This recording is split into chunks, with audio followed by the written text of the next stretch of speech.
தேவையான நல்லெண்ணெய் 3 டீஸ்பூன் எடுத்துக்கிட்டுங்க. இப்போ சிறிதளவு கடுகு,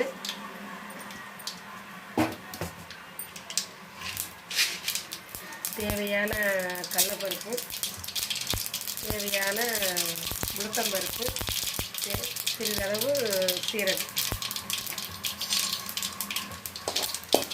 இன்றைக்கி வித்தியாசமாக பண்ண போகிறேங்க, மல்லாட்டு பயிர் போட்டு எப்படின்னு.